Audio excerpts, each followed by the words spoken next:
Hello my മക്കൾസ്, നമ്മൾ ഒരു ചോദ്യമാണ് നിങ്ങൾ ആദ്യമായി ചോദിക്കാൻ വേണ്ടി പോണേ.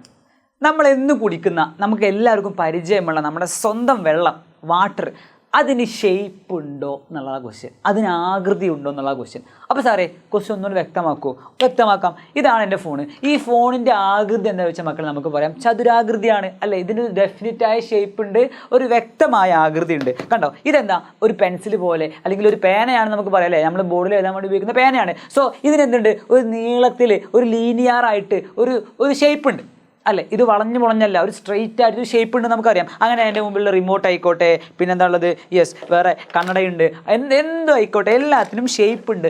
എന്നാൽ വാട്ടറിന് ഷേപ്പ് ഉണ്ടോ എന്നുള്ളതാണ് നമ്മളെ ക്വസ്റ്റ്യൻ അല്ലേ. വെള്ളത്തിന് നിശ്ചിതമായ ആകൃതി മക്കളെ ഇല്ല. ഉണ്ടോ? ഇല്ല. പക്ഷേ ആകൃതി വരും. എപ്പോന്നറിയോ, നമ്മൾ ഏത് പാത്രത്തിലാണോ ആ വെള്ളം നിറയ്ക്കുന്നത് ആ ആകൃതി ആയിരിക്കും ആ സമയത്ത് വെള്ളത്തിനുണ്ടാവുക അല്ലേ.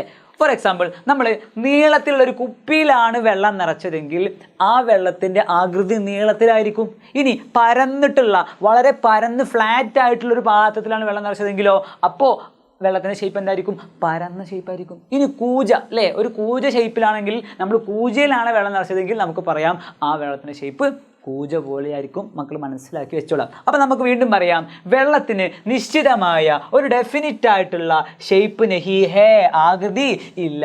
അത് ഉൾക്കൊള്ളുന്ന പാത്രത്തിൻ്റെ ഇമ്പോർട്ടൻ്റ്, അത് ഉൾക്കൊള്ളുന്ന പാത്രം ഏതാണോ അതിൻ്റെ ഷേപ്പായിരിക്കും, അതിൻ്റെ ആകൃതിയിലായിരിക്കും അദ്ദേഹം വെള്ളം സ്ഥിതി ചെയ്യുക. ഇംഗ്ലീഷ് മീഡിയംകാർ വായിച്ചോ, water does not have a definite shape, it takes the shape of the vessel in which it is contained. Clear ആയില്ലേ? മനസ്സിലാക്കി വെച്ചേക്കണം. എക്സാമിന് ചിലപ്പോൾ അപ്ലിക്കേഷൻ ലെവലിൽ ക്വസ്റ്റ്യൻ ചോദിക്കും. അപ്പോൾ നമുക്ക് ആദ്യം ഈ കൺസെപ്റ്റ് അറിയണം. ഈ കൺസെപ്റ്റ് അറിഞ്ഞാൽ പിന്നെ നമുക്ക് ഏത് ക്വസ്റ്റ്യൻ വന്നാലും ആൻസർ ചെയ്യാൻ പറ്റും അല്ലേ. അപ്പോൾ ഞാൻ ചോദിക്കട്ടെ, ഈ കല്ല് പൊടിക്കൊന്നും ചെയ്യാതെ, പൊട്ടിക്കാതെ, ഷേപ്പ് മാറ്റാതെ എനിക്ക് ഡയറക്റ്റ് ഈ കുപ്പിയിലോട്ട് അങ്ങോട്ട് ഇടാൻ പറ്റുമോ?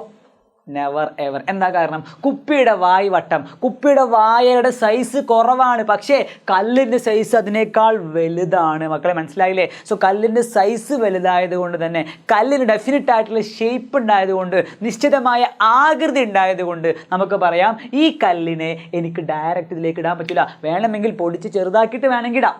എന്നാൽ ഞാൻ ചോദിക്കട്ടെ, ഒരു ഗ്ലാസ് വെള്ളമാണ് എൻ്റെ കയ്യിലുള്ളതെങ്കിൽ എനിക്ക് സിമ്പിളായിട്ട് ഈ വെള്ളം എന്ത് ചെയ്യാം, ഇതിലോട്ട് ഒഴിക്കാലോ പറ്റും. കാരണം അതിന് ഷേപ്പില്ല. അപ്പോൾ നമുക്ക് പറയാം കല്ല് പോലെയുള്ള, മരക്കഷ്ണം പോലെയുള്ള ആളുകൾക്ക് ഷേപ്പ് ഉണ്ട്. അപ്പോൾ നമുക്ക് ജനറലി ഇവരെ പറയാം കല്ല്, മരക്കഷ്ണം തുടങ്ങിയ ഖരവസ്തുക്കളാണ്. തുടങ്ങിയവ എന്താ മക്കളെ? ഖരവസ്തുക്കൾ. അണ്ടർലൈൻ ദ വേർഡ് ഖരം. എന്താ പറയുക? ഖരം. നമ്മൾ മലയാളത്തിൽ ഖരവസ്തുക്കൾ, ഖരം എന്ന് പറയും. ഇംഗ്ലീഷിൽ സോളിഡ് എന്ന് പറയും. Okay, solid state. അപ്പോൾ മക്കൾ മനസ്സിലാക്കണം, സോളിഡ് സ്റ്റേറ്റിലുള്ള ആളുകൾക്ക് എക്സാമ്പിൾ ആരാ? യെസ്, കല്ല്, മരം, ഇതൊക്കെ സോളിഡ് സ്റ്റേറ്റാ. അവർക്ക് എന്തുണ്ട്? യെസ്, അവർക്ക് ഷേപ്പ് ഉണ്ട്. ഇനി അത് മാത്രമല്ലടാ, വേറെ പ്രത്യേകതയുണ്ട്. ആകൃതി നമ്മൾ പറഞ്ഞു, ഷേപ്പ് ഉണ്ട്, പക്ഷേ സൈസും ഉണ്ട്. സാറ് വ്യക്തമാക്കാണ്, സാർ ഓരോ കൺസെപ്റ്റും വ്യക്തമാക്കി പോവുകയാണ്. ഓരോ സ്റ്റെപ്പ് ഇങ്ങനെ കയറുകയാണ്. അടുത്ത സ്റ്റെപ്പ് സാറ് കയറുന്നു. നിങ്ങൾ മനസ്സിലാക്കുക, എൻ്റെ കയ്യിൽ ചതുരാകൃതിയിലുള്ള ഒരു ചെറിയ കല്ലുണ്ട്. വളരെ ചെറിയ ചതുരാകൃതിയിലുള്ള കല്ലുണ്ട്. അതേപോലെ തന്നെ സെയിം ആകൃതി, ഏതാകൃതി? ചതുരാകൃതി. പക്ഷേ ഇതിന് സൈസ് കൂടുതലാണ്, ഇതിന് സൈസ്, വലുപ്പം. യെസ്, രണ്ടാളുടെയും കല്ല് എ ഉണ്ട്, കല്ല് ബി ഉണ്ട്. കല്ല് എയുടെയും കല്ല് ബിയുടെയും ഷേപ്പ് സെയിം ആണ്. ഏതാ ഷേപ്പ്? ചതുരാകൃതിയാണ്, അല്ലെങ്കിൽ സ്ക്വയർ ഷേപ്പാണ്. ശരിക്കും ക്യൂബ് എന്നൊക്കെ പറയുകയാണെങ്കിൽ നമ്മൾ ജസ്റ്റ് മനസ്സിലാകാൻ വേണ്ടി ചതുരാകൃതി എന്ന് പറയുന്നു. രണ്ടാളുടെയും, എയുടെയും ബിയുടെയും രണ്ടാളുടെയും ഷേപ്പ് സെയിം ആണ്, പക്ഷേ സൈസ് ഡിഫറൻസ് ഉണ്ട്. എ എന്ന് പറഞ്ഞയാൾ ചെറിയ സൈസുള്ളയാളാ, ബി എന്ന് പറഞ്ഞയാളോ വലിയ സൈസുള്ളയാളാ. അപ്പോൾ ഖരവസ്തുക്കൾക്ക് നമുക്ക് പറയാം കല്ലൊരു ഖരവസ്തുവാണ്, അല്ലെങ്കിൽ സ്റ്റോണ് ഖരവസ്തുവാണ്. ഇവർക്ക് ആകൃതിയുണ്ട്, വലുപ്പമുണ്ട്. മക്കളെ മനസ്സിലാക്കി വെച്ചേക്കുക, കൺസെപ്റ്റ് ഓർത്ത് വെച്ചേക്കുക അല്ലെ. അപ്പോൾ ജലത്തിന് ആകൃതിയുമില്ല, പിന്നെ വലുപ്പം പറയാൻ പറ്റുമോ? ആകൃതി ഉണ്ടെങ്കിലേ വലുപ്പം പറയാൻ പറ്റുള്ളൂ അല്ലേ.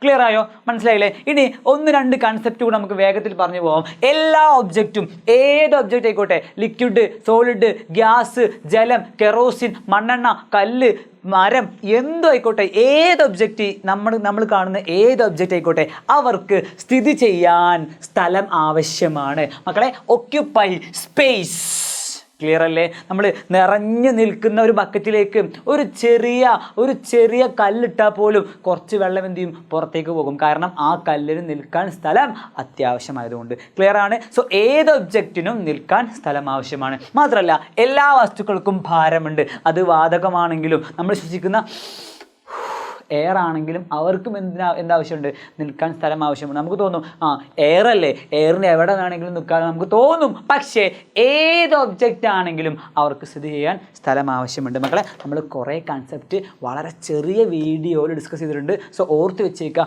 വളരെ ഇമ്പോർട്ടൻ്റ് ആണ്. ഇതിൽ ഓരോ കൺസെപ്റ്റും എക്സാമിന് പിക്ക് ചെയ്തിട്ട് അപ്ലിക്കേഷൻ ലെവലിൽ ചോദിക്കാവുന്നതാണ്. നമുക്ക് കുറേ ക്വസ്റ്റ്യൻസ് ഇനിയും പരിചയപ്പെടാം. പക്ഷേ ആദ്യം വേണ്ടത് മക്കൾ ഈ പറഞ്ഞ കൺസെപ്റ്റുകൾ സാർ ഇത്രയും നേരം ഒരു 5 മിനിറ്റോളം പറഞ്ഞ കാര്യങ്ങൾ നിങ്ങൾ വ്യക്തമാക്കി മനസ്സിലാക്കി വെച്ചേക്കുക. ആൻഡ് ഏതെങ്കിലും ഡൗട്ട് സാർ ഇത്രയും നേരം പറഞ്ഞിട്ടുണ്ടെങ്കിൽ നിങ്ങൾ ജസ്റ്റ് വീഡിയോ പുറകോട്ടടിച്ച് ഒന്നും കൂടെ കണ്ട് വ്യക്തമാക്കിയിട്ട് വരിക. And all the best for your exams. By.